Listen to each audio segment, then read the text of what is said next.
I know for me, with who I am and the relationship I have with Randy, there's a lot to be thankful for there. This is a lot of small things and why we're even together, because we had dated before, then we broke up, and then I dated someone else, but dating that other person, as bad as that relationship was, it prepared me for a relationship with Randy for the rest of our lives. And I'm really thankful that that relationship, as bad as it was, taught me a lot, and I see God in that. I see God in some of the problems my family has gone through. It brought us closer together in a lot of ways, even though at the time it didn't seem to be going well. But I'm thankful for those hard times because it brought us together and made us a better family. So when we come to Thanksgiving this year, let's start looking. Let's start changing our mindset. Let's start trying to see God in every little thing. One of the best examples I can remember is St. Francis of Assisi. When he was in the monastery, one of his jobs was to clean dishes after the meals. And he hated it. I mean, he really did. And he writes about that. And yet, he found that to be a perfect time for prayer. Every dish he washed, every mug he cleaned, started becoming a prayer.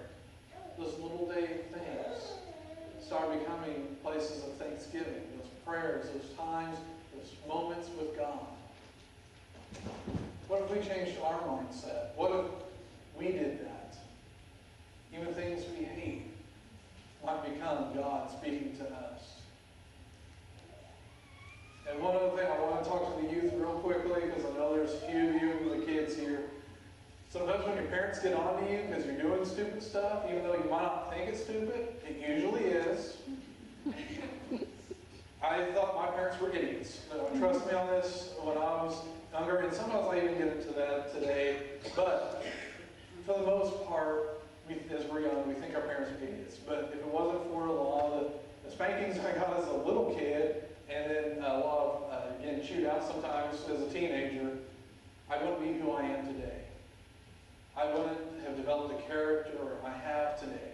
The sense of responsibility, the sense of caring for others, stuff like that, we need to be thankful for. It might stink for you now, but in the long run, which is really hard to see, a lot of us, I mean in general, not just youth, but adults too, we get caught up in seeing a very limited scope. That's just how we are. We're humans.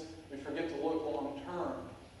But a lot of times, the hard stuff that we're dealing with now will help us in the future in becoming part of who we are. And that's the kind of stuff we need just to really be fully thankful. But when we give thanks, we talk about giving thanks a lot. We sometimes forget to live out in thanks. I know when we talk about ringing bells at the Salvation Army, it sounds kind of a bore. You know, you'd be sitting there for a couple hours just ringing a bell, and you might have a migraine afterwards. But in the long run, you're showing thanks to God for what God has given you, and you're returning it to someone else for just a couple of hours of things that might seem like something's getting in the way of your schedule, of Black Friday shopping, which I've heard some of the stories about some of y'all, and pulling trailers out to go shopping on Black Friday. But it's just to help other people. See, God has given us a lot. Let's return that for those who have little. I know some of us might be struggling and stuff, but God's still there for you. God's given you this family to rely on.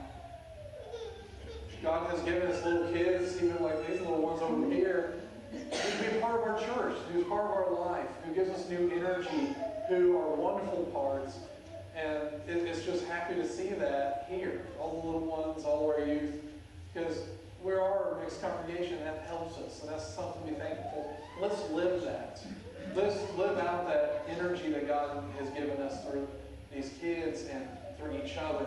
Let's truly give thanks with not just our words, but with our bodies and our actions and the way we are.